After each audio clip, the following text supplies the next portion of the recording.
Chapter 11 is the lymphatic system, which is our defense against disease. So during the exchange of materials between capillary blood and interstitial fluid, slightly more fluid will enter the interstitial fluid than is returned to the blood. The lymphatic system returns this excess interstitial fluid to the blood for reuse. This helps the body maintain homeostasis by maintaining water balance. So our lymphatic system is linked to the cardiovascular system by transporting fluid into the bloodstream.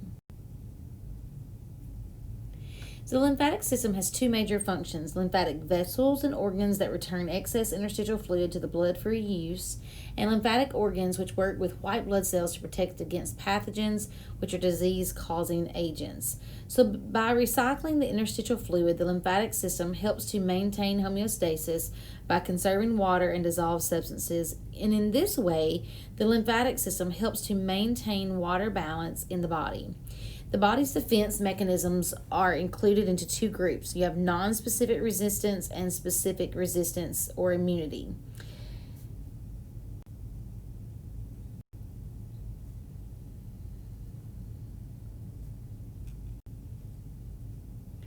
So as blood circulates, exchange of nutrients, waste, and gases occur between the blood and the interstitial fluid that surrounds all tissue cells. The exchange is not 100%, and there is always fluid left behind in the tissues that did not get absorbed either into the tissues or back into the blood.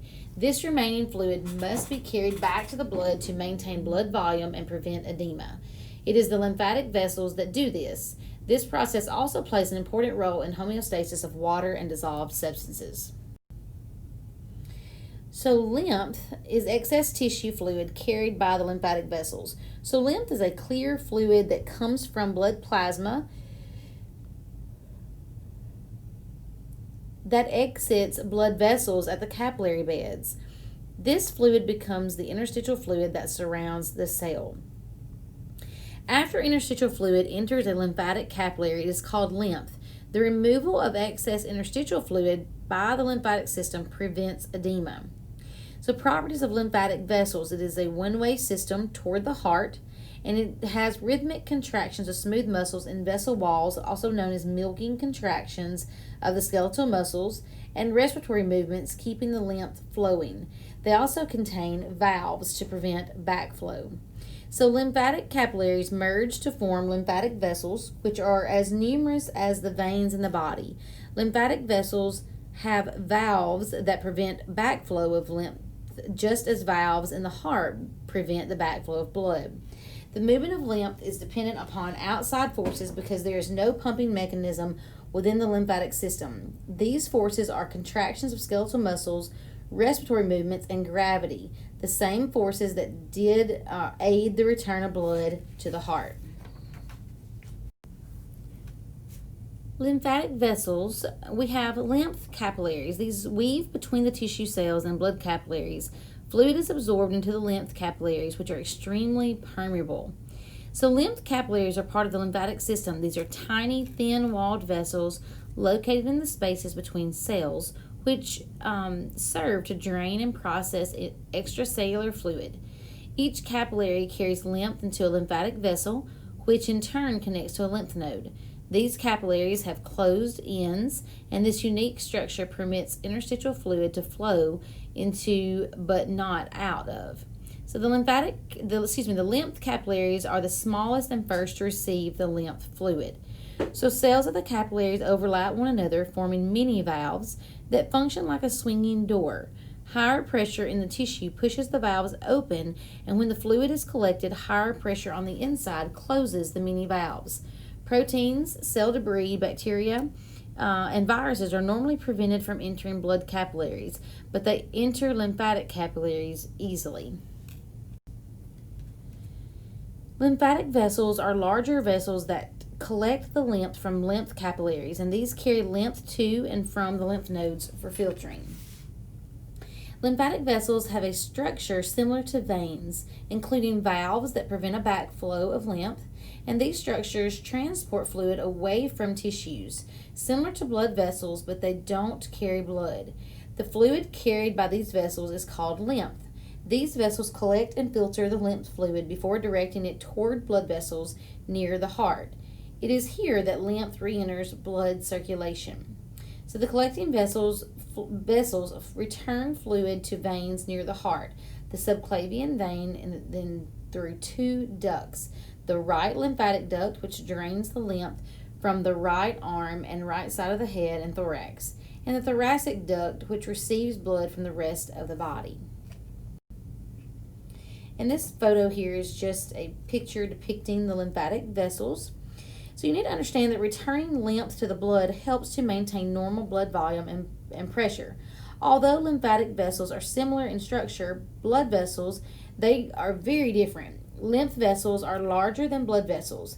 Unlike blood, lymph within the lymphatic vessels is not circulated throughout the body. While the cardiovascular system structures pump and circulate blood, lymph flows in one direction and is ushered along by muscle contractions within the lymph vessels, valves that prevent backflow of fluid, skeletal muscle movement, and changes in pressure. Lymphatic vessels direct the lymph to the lymph nodes and along to the lymphatic trunks. The lymphatic organs consist of the lymph nodes, which filter and clean the lymph before it is returned to the blood. Lymph enters the convex side through afferent lymphatic vessels, and lymph flows through a number of sinuses inside the node. Lymph then exits through efferent lymphatic vessels, and there are fewer efferent than afferent vessels, which causes flow to be slowed, giving macrophages and lymphocytes time to perform their protective functions. So lymph nodes are in different areas, but you can have an inguinal lymph node, axillary. They're in the cervical regions, but there's no lymph nodes in the central nervous system, which of course is the brain and the spinal cord. Damaged cells, cancer cells, debris, bacteria, viruses, other things, they become trapped in our lymph nodes. So the lymph nodes become swollen in response to infection or tumors. Inside a lymph node is lymphocytes and macrophages. The reticular fibers of the lymph node act as a net to catch any debris or cells that are present in the lymph. Macrophages and lymphocytes attack and kill the microbes that are caught in the reticular fiber.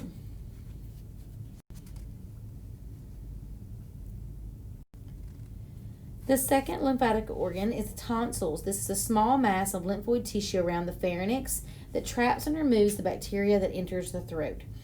Their function is to intercept and destroy pathogens that enter through the nose and mouth before they can reach the blood.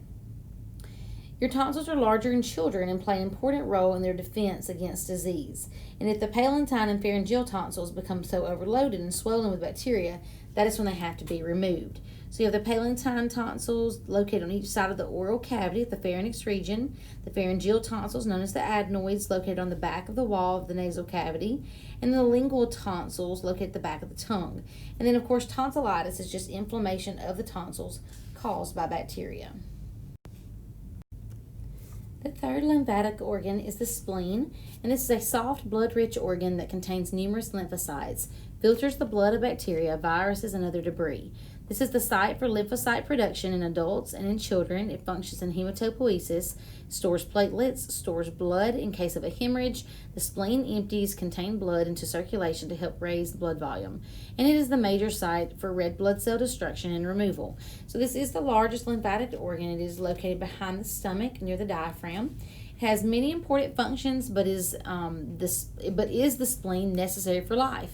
Well, that's a question you may ask yourself, and the answer is no. If it is removed, the person will be fine. They will just be more susceptible to pathogens and the effects of hemorrhage because they do not have that extra reserve of blood supply in the spleen if they do not have it. The fourth lymphatic organ is the thymus. This functions at peak levels during childhood to produce the hormone thymosin. Programs our lymphocytes, our T cells, which makes them immunocompetent. So thymosin promotes division of T cells, which helps them become capable of recognizing and attacking foreign antigens known as being immunocompetent. So the body is constantly in contact with bacteria, fungi, and viruses. It has two defense systems for foreign materials. We have non-specific defense system and we have specific defense system. So the non-specific defense system is mechanisms that protect against a variety of invaders, responds immediately, such as mechanical barriers, chemical actions, phagocytosis, inflammation, and fever. And mechanical barriers are things like skin and your mucous membranes that line digestive tract, respiratory and urinary tract, that make penetration by pathogens very difficult, and acid pH of the skin discourages bacterial growth. Flow of tears, production and swallowing of saliva, passage of urine helps flush away the microbes before they can attack the body tissues. And then you have specific defense system that recognizes and attacks specific foreign substances such as lymphocytes, antibodies, and macrophages. And then we have things like your chemical actions, tears, saliva, perspiration, all contain enzymes, the enzyme lysozyme, which destroys bacteria and helps to protect stomach acid and aids in killing bacteria organisms trying to enter the mouth or nose gets trapped in the mucus. Phagocytosis is, you need to understand, is engulfing and destruction by digestion of microorganisms. Inflammation, that's just a localized response to infection or injury that promotes the destruction of pathogens. In the healing process, we have redness, pain, heat, and swelling. Fever, of course, accompanies infection, serves as a useful purpose as long as it doesn't get too high. Increased body temperature inhibits the growth of certain pathogens and increases the rate of body processes like those that fight infection. Non-specific defenses, this is the first line of defense. This is our mechanical barriers. So this aims to stop the microbes from entering the body. This is the first line of defense, and it is covered by the microbes called normal body flora. They help to protect a host from becoming infected by acting as a physical barrier, and the average human gut contains around 1 kilogram of these good bacteria, which is equal to a bag of sugar. So the body produces several antimicrobial substances that kill or stop microbes from growing. Example, enzymes in tears and saliva break down bacteria. The stomach produces acid, which destroys many of the microbes that enter the body in food and drink. As urine flows, it flushes microbes out of the bladder and the urethra. So skin is a physical barrier. It has an acidic pH, which inhibits bacterial growth. Mucous membranes trap microorganisms. Secretions of skin and mucous membranes. We have the lysozyme, enzyme in tears, saliva, nasal secretions, and perspiration that destroys bacteria. Gastric juice has a low pH that destroys microorganisms. And then pepsin, which is an enzyme within gastric juice that destroys proteins that compose most microbes. The non-specific defenses, the second line of defense, this is our internal defenses. So it is difficult for a microbe to get past the first line of defense that we just discussed and enter the body. But if it is able to accomplish this, then it's going to face the second line of defense. The microbes will then face a variety of cells and chemicals. Inflammation is the body's defense mechanism to destroy the pathogen. So inflammation is a localized response of injured tissues that destroys pathogens and promotes healing. Tissues release two chemicals. You have histamine and you have kinins that cause blood vessels to dilate and capillaries to become leaky, allowing the fluid into the injured area and neutrophils to enter the area, and that's known as diapetesis. And then the macrophages will soon follow. Activate pain receptors, and this is just to prevent further injury, and attract phagocytes through chemotaxis. The phagocytes follow the chemical trail and dispose of pathogens and cell debris. The non-specific defenses, the second line of defense, continuing here with internal defenses known as inflammation. Inflammation produces 4 cardinal signs: redness, heat, swelling, and pain. The redness comes from the dilated blood vessels. Heat means more blood and fluid in the area, which increases the temperature. Increased temperature heals tissue faster and inhibits bacterial growth. Swelling is a collection of fluid from leaky capillaries, and pain is there to prevent further injury.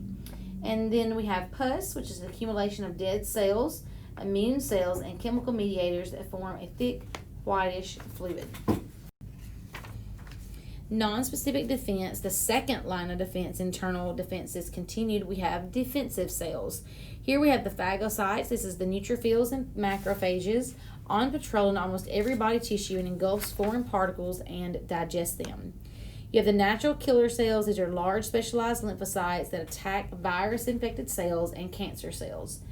Natural killer cells are not specific. Their numbers do not increase when exposed to a specific antigen, and they do not remember the antigen from a previous attack. So natural killer cells are specialized to kill viral infected cells and tumor cells. They secrete cytokines, which create pores in the plasma membrane of the target cell, facilitating water entry into the target cell. Target cells will swell and burst, and these are called natural killer cells because they are active without prior exposure to a virus and are not specific for any virus. Number 3, the complement proteins. This is a group of plasma proteins that constantly circulate in the blood and bind to foreign microbes in a process called complement fixation. So we have lysis that can go on, where holes are made in the membrane of the microbe, causing the fluid to rush in. And remember, when we get that overflux of fluid, the cell can rupture. Opsonization, this is where the complements stick to the microbe, making it sticky so that it's easier to phagocytize. And then the release of chemicals is vasodilators and histamines amplify the inflammatory response and attract more phagocytes. Number 4, the interferon. It is a substance secreted by a virus infected cells that inhibit the replication of viruses. The interferon, this is an antiviral glycoprotein released by living cells in response to a viral attack and induce a viral resistant state to neighboring cells. Inhibits the multiplication of abnormal cells in the body, used widely as anti-cancer agents. And then fever is an abnormally high body temperature. It is a systemic response to invading microorganisms. High body temperature inhibits bacterial growth and promotes healing. So with fever, we have the fact that this temperature, I guess you could say, causes the rising of chemicals released from the damaged tissues, and cells involved in the inflammation induce a rise in the temperature, and it helps in enhancing the physiological processes at times, destroying infecting pathogens in the body. Specific defense immunity. So we had just went over the non-specific defenses. So now let's move on to the specific defense. The specific defense is the immune response. The specific defense system has 3 characteristics. We have antigen specific, where it recognizes and acts against specific pathogens or foreign substances. We have the systemic, which is not restricted to the initial infection site, and then it has memory. So it recognizes and mounts even stronger attacks on previously encountered pathogens. Specific resistance is directed at specific pathogens and foreign cells. The immune response involves the production of specific cells and substances to attack a specific invader, so the immunity has memory. Types of immunity. We have antibody-mediated immunity for our B cells, where the cells produce antibodies for defense. The antibody-mediated immunity here, rather than directly attacking foreign antigens, it involves the production of antibodies that bind to foreign antigens, tagging them for destruction by other means. And then you have cell-mediated immunity for your T cells. The cells themselves target the foreign substance. T cells directly attack and destroy foreign cells or diseased body cells. Specialization of lymphocytes. All lymphocytes originate from hemocytoblasts in the red bone marrow. However, they specialize into 2 types when they become immunocompetent, which is activated and capable of responding to a specific antigen. T lymphocytes become immunocompetent in the thymus gland when exposed to the hormone thymosin. T cells are a type of blood cell that belong to a group of white blood cells called lymphocytes, and white blood cells protect the body from infection. The main job of a T cell is to fight infection. They identify, directly attack, and destroy infectious agents. After they are produced in the bone marrow, they mature and develop in the thymus. After maturing, they are present in the blood and lymph nodes. T cells can can be affected in diseases like AIDS, cancers, like lymphoma. T cells are specific and can only attack one type of virus. B lymphocytes become immunocompetent in the bone marrow, and B cells make special proteins called antibodies, and they stick to the antigens on the surface of germs, stopping them in their track and creating clumps that alert your body to the presence of an intruder. Your body then starts to make toxic substances to fight them. B cells produced in the bone marrow but also migrate to the spleen to mature. So during fetal development, lymphocytes are formed in the red bone marrow, but they must mature before they can participate in immunity. About half of the unmature ones pass to the thymus, where they become mature or specialized into T cells. The other half of the lymphocytes become specialized in the bone marrow and become B cells. So after they become immunocompetent, both T cells and B cells migrate to the lymph nodes, spleen, and circulate throughout the body, where they will encounter antigens. During the specialization process of lymphocytes, they learn to distinguish self from non-self through identifying antigens, which are proteins on the surface of cells that allow recognition. An antigen from a foreign cell, such as a bacterial cell, will elicit an immune response, while a self-antigen from one's own body does not trigger a response. Cell-mediated immune response. So cell-mediated immune response does not involve antibodies, but rather involves the activation of phagocytes, antigen-specific cytotoxic T cells, and the release of a various kind of cytokines in response to an antigen. Once a pathogen enters a cell, the cell-mediated response must take over to kill the infected cell before it can allow the virus or bacteria to replicate and spread. So steps in the cellular immune response, we have antigen presentation. So the antigen must be presented to the T cell by a macrophage or helper T cell, known as an antigen presenting cell, the APC. T cells can't recognize free antigens, which are fragments on the antigen are present on the surface of the macrophage. And then after antigen presentation, T cells undergo rapid mitotic division to form clones.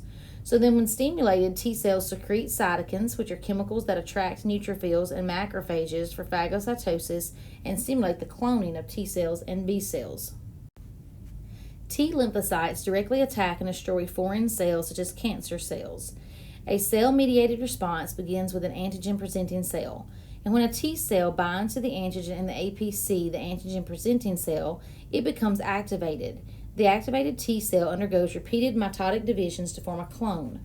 Cytokines are signaling molecules secreted in response to a pathogen in infected cell, so they stimulate the natural killer cells and macrophages, known as phagocytes, which engulf the infected cells and kill them. They also stimulate T cells and B cells. T cell clones. We have cytotoxic T cells that injects chemicals into the foreign cell, killing it. The helper T cell, which act as directors to recruit other cells to fight invaders by interacting with B cells to speed up clone production, direct antibody formation by B cells, release cytokines to stimulate cytotoxic T cells, attract other white blood cells and enhance the function of macrophages, and then memory cells can be formed from helper T cells or cytotoxic T cells, long-lived cells that stay in circulation to initiate a quicker, stronger attack if it encounters the same pathogen.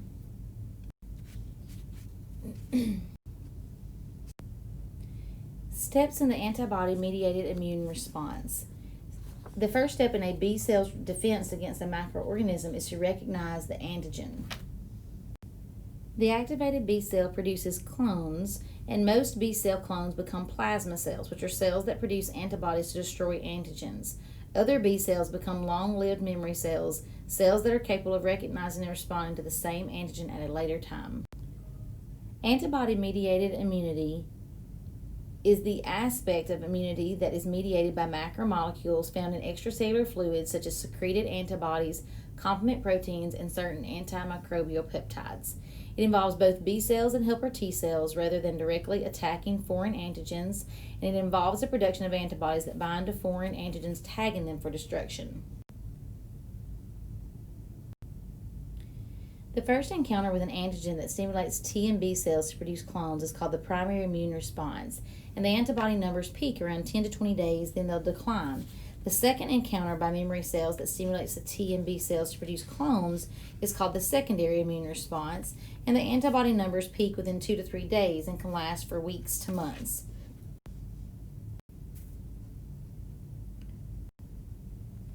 How do antibodies work? Well, antibodies are proteins secreted by B cells or plasma cells in response to an antigen and are capable of binding to that antigen. We have 5 large classes of antibodies that are similar in function but have slightly different roles.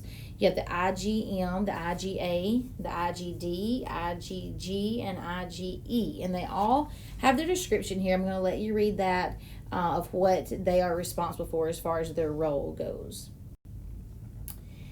So once an antibody binds to an antigen, it inactivates the antigen in several ways. Complement fixation, we've already talked about this in this lecture, but it is where the antibody binds to the antigen and causes lysis, chemotaxis, and opsonization.